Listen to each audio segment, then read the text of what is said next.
Bonjour à tous et bienvenue dans cette nouvelle vidéo. Alors aujourd'hui, présentation d'une machine qui n'est pas très jeune puisque ça date de 1977, la Tommy. Alors Tommy qui est toujours connu, hein, très, très connu, c'est bien trouvé, c'est bien Tommy. Voilà, donc console japonaise. Alors on est parti pour voir un petit peu ce que propose cette machine. Alors déjà elle est très légère, c'est quasiment du vide à l'intérieur, totalement. Voilà, vous pouvez entendre, c'est du vide total. Je sais même pas si ça pèse, allez, franchement pour être honnête, si ça pèse 200 grammes, 250 grammes, je pense que c'est beau. Donc en fait, ouais, vous n'avez pas grand-chose, hein. Vous avez évidemment le câble qui va se brancher, ce bon vieux câble qui vient se brancher sur ces fameuses choses, la switch box qui permet donc de passer de la télé au jeu. Voilà, donc bon, celui-là je vais pas l'utiliser. Alors c'est celui qui était offert dans la boîte, hein. Mais je vais pas l'utiliser. Parce qu'en fait, celui que j'utilise déjà avec ma vieille console époque fonctionne très bien. Donc du coup, je vais pas me faire chier à tout redéballer. Surtout qu'il faut que je coupe ça, il faut que j'enlève les crochets pour que je mette les câbles dans les trous de la prise coaxiale. Donc c'est un peu la merde. Mais en tout cas, celui-là est en meilleur état que celui avec lequel je joue. Mais je vais pas l'utiliser quand même. Il y avait aussi le chargeur d'époque aussi, chargeur de 1977 qui fonctionne toujours. Alors le chargeur qui pèse aussi lourd, voire même plus lourd que la console. 18 volts. Putain, quand même 18 volts, 150 milliampères, c'est quand même assez, waouh, c'est quand même assez fort. Donc, mais bon, vous voyez, le chargeur a 40 ans et le chargeur fonctionne toujours. C'est quand même assez hallucinant qu'aujourd'hui, on n'arrive pas à avoir des chargeurs qui tiennent plus de 2 ans ou 3 ans. Ça crame direct, donc c'est assez chiant. La console en elle-même, alors il y a la notice qui est sous blister. Je ne vais pas la déballer parce que tout est en japonais, donc ça ne sert pas à grand chose de déballer cela. Mais bon, c'est sympa d'avoir la notice quand même. Voilà, même si le papier a jauni, hein, ou alors la couleur était déjà comme ça, mais je doute fortement. Donc, présentation très rapide. Le câble, ici, l'adaptateur secteur. Ici, derrière, ben, rien, à part la possibilité de changer de chaîne pour que la télévision cherche les bonnes fréquences. Voilà. Donc c'est un modèle couleur. Alors il faut savoir que à l'époque, en 1977, Tommy a sorti je sais pas combien de machines la même année, hein. La 201, la 301, la 401, la 501, la 601, la 602, la 702, je sais plus. Et tout ça la même année. Donc je vois pas vraiment la logique commerciale de sortir une console tous les mois. Je voyais pas vraiment le délire. À l'époque, on pouvait sortir des machines en veux-tu, en voilà. Bon, maintenant, ce serait absolument impossible. Imaginez que vous ayez une PlayStation 4 euh, en janvier 2018 et que vous ayez une PlayStation 5 en mars 2018. Ce serait complètement hallucinant. Ici, donc, on a les deux boutons qui font évidemment uniquement au bas, parce que c'est un style Pong en fait, hein, ni plus ni moins pour les deux joueurs.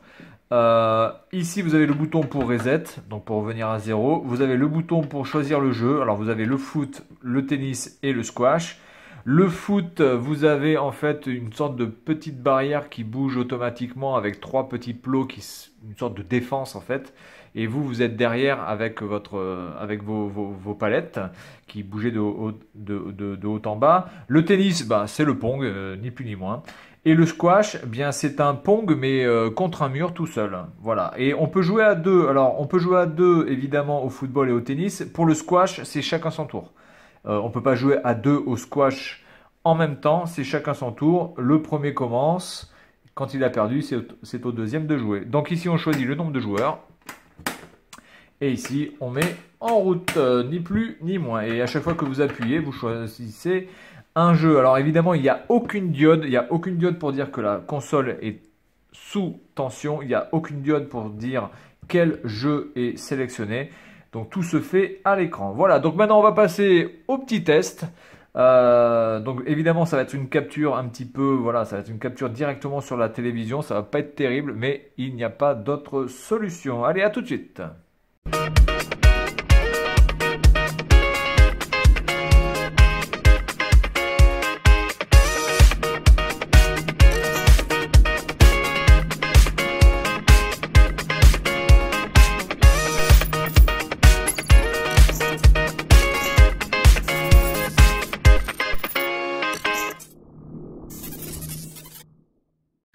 Bonjour à tous et bienvenue dans cette nouvelle vidéo. Alors on est parti.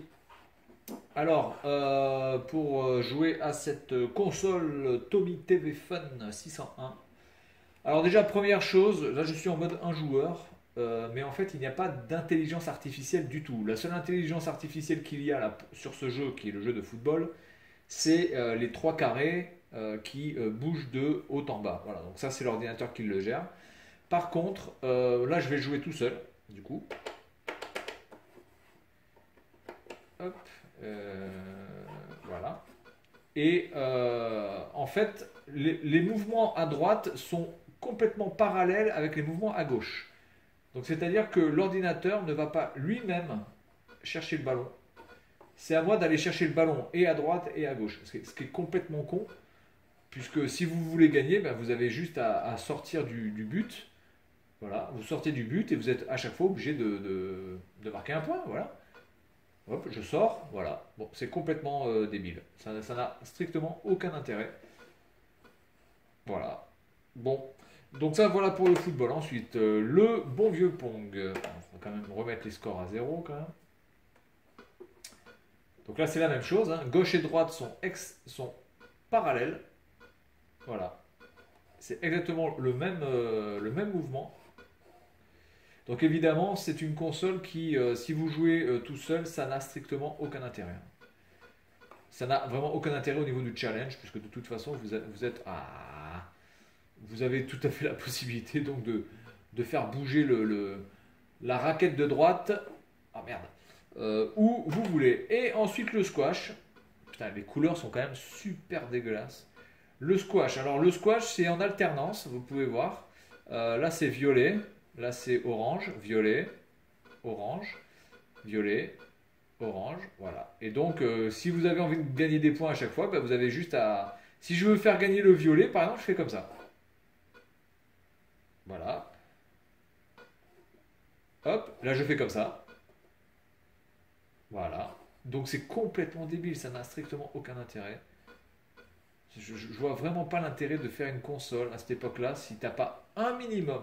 Je demande pas à ce que l'intelligence artificielle soit complètement folle, mais quand même au moins qu'il puisse bouger tout seul de haut en bas pour aller chercher lui-même le palais ou la balle. Ça me paraît quand même être le minimum syndical. Voilà, donc c'est tout pour cette petite démonstration. Bon, au niveau des couleurs, c'est très basique. Je crois qu'il doit y avoir peut-être 16 couleurs différentes au grand maximum. Au niveau du son, eh bien, je vous laisse écouter le son.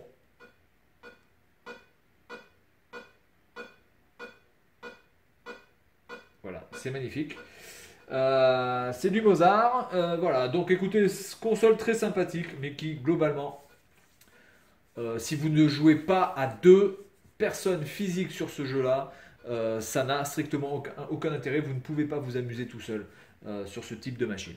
Voilà, donc c'est tout pour cette vidéo. Et puis moi je vous dis à la prochaine. Salut à tous.